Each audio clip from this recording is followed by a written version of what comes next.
A very good afternoon to you and welcome to this edition of the Lunchtime News. I'm Nadim Majid. As always, a look at your headlines first.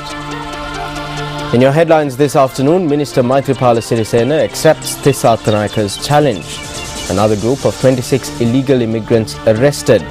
Also, investigations launched into the forest fires in Ohia and Idalgashinna. On to those stories in detail, Minister Maithripala Sirisena says that he is ready to face the challenge posed by UNP General Secretary Tissa Tanaika in reply to the minister's statement about opposition leader Ranil Wickremesinghe. Now, attending a ceremony in Polonnaruwa a few days ago, the minister stated that Ranil Wickremesinghe worked together with ex-president Chandrika Bandaranaike Kumaratunga to defeat Gamini Dissanayake at the 1994 presidential elections.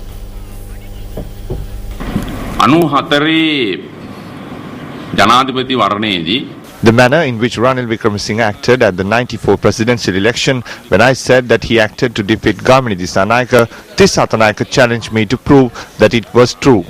I am ready to take up this challenge. However, I cannot take responsibility as to what will happen to the United National Party after that. I would like to say clearly that I personally believe that the United National Party should remain as an opposition party.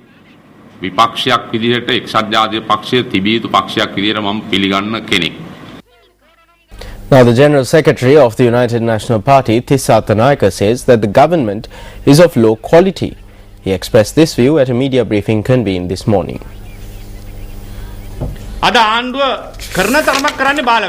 The government has been engaged in degrading activities. You are aware of the many child abuse cases that were reported recently. Not only that, there are issues in the examination process as well. Yesterday, I got to know that one question at the GCE advanced level examination was incorrect. They are trying to create issues in this exam as well. Substandard petrol and diesel were imported. It is our economy that will have to bear the brunt of all this.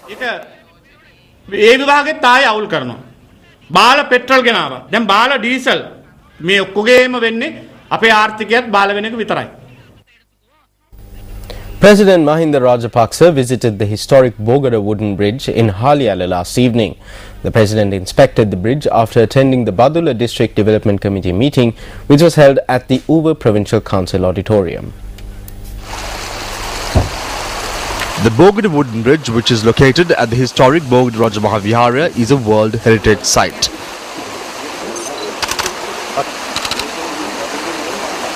The Bogut bridge has been constructed over the Gallanda River, a branch of the Mahavali River. This is the only bridge in the world that has been constructed with roofing tiles, and the bridge was declared a World Heritage Site at an archaeological conference in Germany in 1984.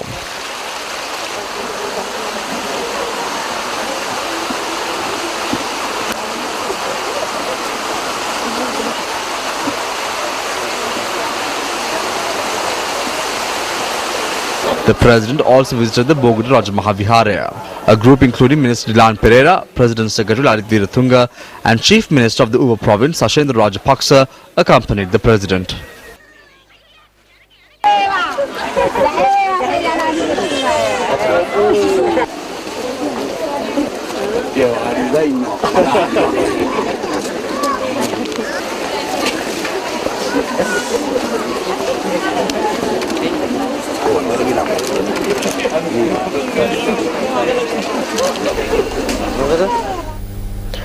In news from the courts, the Colombo Additional Magistrate Prasanna Alves stated in open court today that no one can mislead the courts and that the Criminal Investigation Department has not misled court. Now, the Additional Magistrate made this statement when the case pertaining to the murder of Bharata Lakshman Premachandra and two others was taken up in court this morning. The Additional Magistrate made this statement following the submissions made by the primary suspect, Duminda Silva's lawyer, Hemantha Varnakulasuriya, that Bharata Premachandra's daughter, Hirunika Premachandra, had misled court and was in contempt of court. Now, the magistrate rejected the request to take legal action against Hirunika Premachandra for contempt of court. The magistrate noted that action could only be taken based on incidents inside the magistrate's court premises and not elsewhere.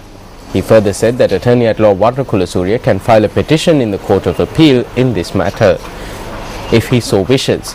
Now, Attorney-at-Law Uppul Kumara Peruma, who appeared on behalf of the family of Bharata Lakshman Premachandra, noted that Hirunika Premachandra, the daughter of the murdered Bharata Lakshman, is in grief over her father's killing.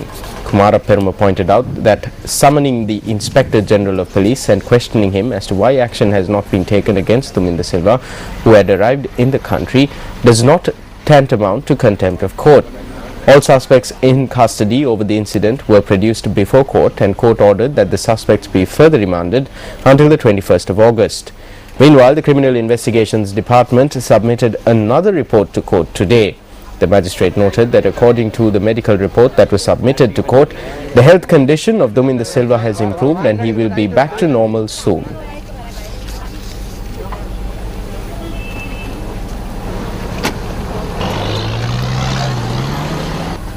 Still in local news, 26 individuals who attempted to illegally migrate to Australia have been arrested by the Navy early this morning.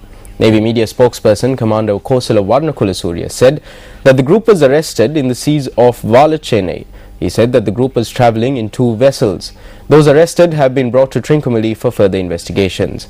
Meanwhile, the group of 41 persons arrested in Wenapur while they were preparing to illegally migrate to Australia were remanded until the 22nd of August by the Maravilla magistrate. The group that was preparing to travel to Australia by sea was arrested in the Vaikal area in Wenapur at around 5 a.m. last morning while staying in 2 lodges. They are residents of Jaffna, Kilinochi, Mulethivu, Vaunia and Nigambo. The police said that this group was arrested in a joint operation which was conducted by 2 police teams. Now, the Ministry of Environment has decided to conduct a survey on the environmental damage caused by the fires which erupted in forest reserves in the Ohia and Idalgashin areas. Minister Anura Priyadarshan said that the survey will be carried out by wildlife officials. Now, the Minister of Environment, Anura Priyadarshan said that many plants endemic to Sri Lanka in the Ohia and Idalgashin forest reserves were destroyed in the recent forest fires. Meanwhile, the Ministry of Environment has decided to launch an extensive program to create awareness amongst the public on how to prevent forest fires in the mountainous regions. The minister said that loudspeakers will be utilized for this awareness campaign. Furthermore, Minister Anura Priyadarshan said that steps will be taken to brief the civil defence committees on the matter. Moving on to other local news, the Department of Archaeology has taken steps to gazette 100 places of historical importance in the northern province. Director General of the Department, Dr. Senarath Disanayaka, said that the locations were identified during investigations carried out in the northern province. Among the locations identified was the Mana Governor's residence and the Manikai Historical Cave. Dr. Disanayaka pointed out that investigations to identify more locations of historical importance are continuing. Following investigations carried out in the northern province, 200 locations of historical importance have been identified so far. Residents of the Siambalandu area are currently facing a severe drought. Now, the residents claim that due to this situation, people in the area are forced to travel to other areas in search of water. The scarcity of water is most acute in the Kongaspitia and Kandodapangua areas. Furthermore, residents of the Mutukandia fishing village, Hayakanua, including the Galmuna areas, are facing a situation where there is no water supply whatsoever.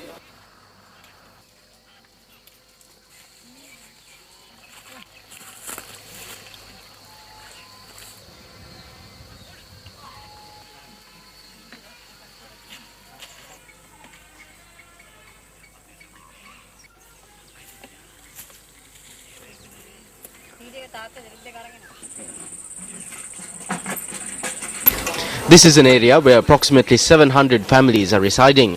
Although water can be stored for daily usage, drinking water has become one of the main concerns.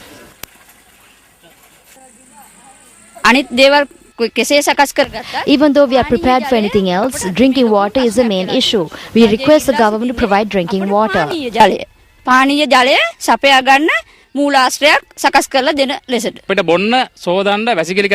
how dirty this water is. This is the water that has to be used for all sanitary purposes. Can anyone consume this water? For several years, the people of this area have brought up this issue, but no official has taken it up.